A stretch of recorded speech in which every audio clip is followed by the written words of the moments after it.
quels sont vos droits et vos obligations en tant que contribuable, en tant que personne qui contribue au fonds et aux recettes de l'État.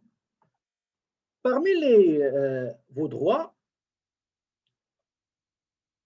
bon, je vais vous dire juste quelques-uns. Vous devez fournir tous les renseignements nécessaires concernant vos revenus, les déductions, les crédits, afin de faire un calcul juste d'impôt.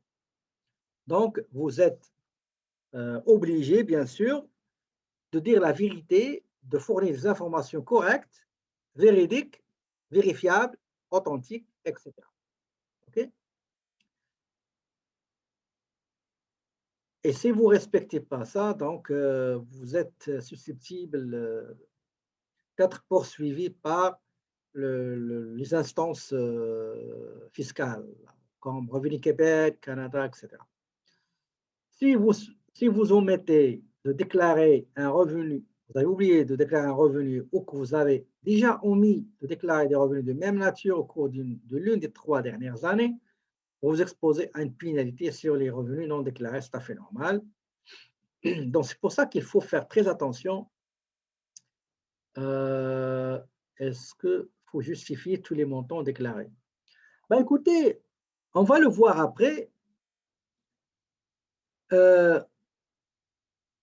Le total des revenus gagnés à déclarer, il y a une liste. D'accord? Il y a une liste, tous les revenus sont répertoriés dans les déclarations d'impôt. Et quand vous dites justifier, ici on parle de 2 cas. Le cas d'un particulier, c'est tout à fait normal.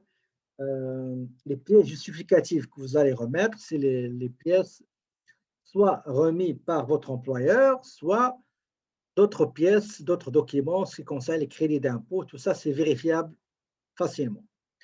Pour le travailleur autonome, ben, il faut qu'il mette des montants avec, bien sûr, des justifs pour les dépenses et les revenus. Et à un certain moment, ils ont le droit de vous envoyer une lettre comme quoi préparez-nous les justifs de tel montant, par exemple, justif des frais médicaux, justification des frais scolaires, justification des frais de voyage, justification d'un montant exorbitant de carburant, etc., etc. Donc, il faut s'attendre à ce qu'on reçoit une demande de fournir les pièces justificatives. D'accord? Tout ça, on va le voir après. D'accord? Je vais vous montrer quelques... J'ai dans notre portefeuille, notre dossier, je vous ai préparé quelques correspondances de Revenu Canada au Québec qui demandent des copies des pièces justificatives. Donc, ne vous inquiétez pas, tout ça, on va le voir ensemble. Pour ce qui concerne les droits et obligations pour le fédéral. Pour le fédéral, il y a ce qu'on appelle la charte des droits des contribuables. Cette charte décrit et définit 16 droits. Il y a aussi une liste, je vous ai juste énuméré les principaux droits. Vous avez le droit de recevoir les montants qui vous reviennent et de payer seulement ce qui est exigé par la loi.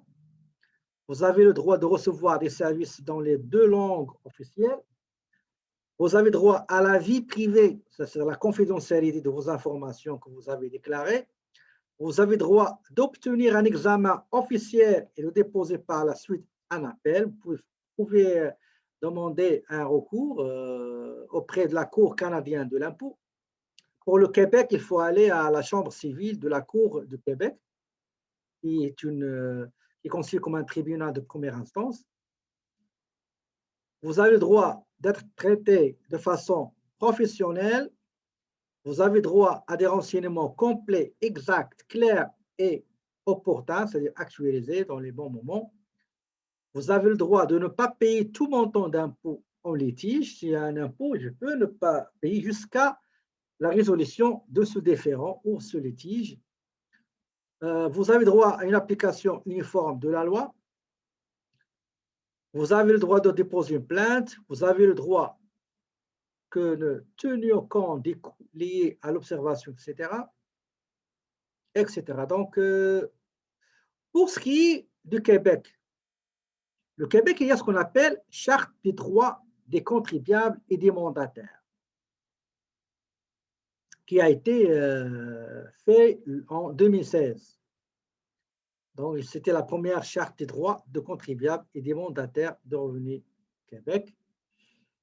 Donc, les droits énoncés dans la charte des droits des contribuables et des mandataires, donc, il expose les principaux droits des contribuables et des mandataires.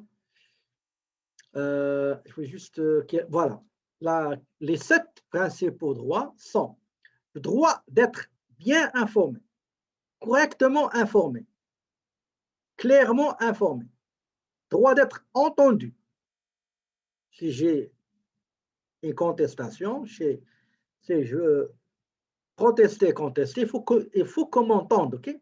Le droit d'être traité avec impartialité, sans conflit d'intérêt, il faut être neutre. Le droit de recevoir un service de qualité. Le droit de voir ses renseignements confidentiels protégés, comme le cas qu'on a vu tout à l'heure dans la Charte fédérale sur les droits et obligations des contribuables. Le droit d'être représenté par la personne de son choix. Si moi, je ne peux pas me défendre, je peux désigner quelqu'un pour me représenter et me défendre. Le droit de porter plainte, réclamation. Bon, voilà. Donc ça, c'est la dernière partie dans la partie théorie. Donc, c'est ça.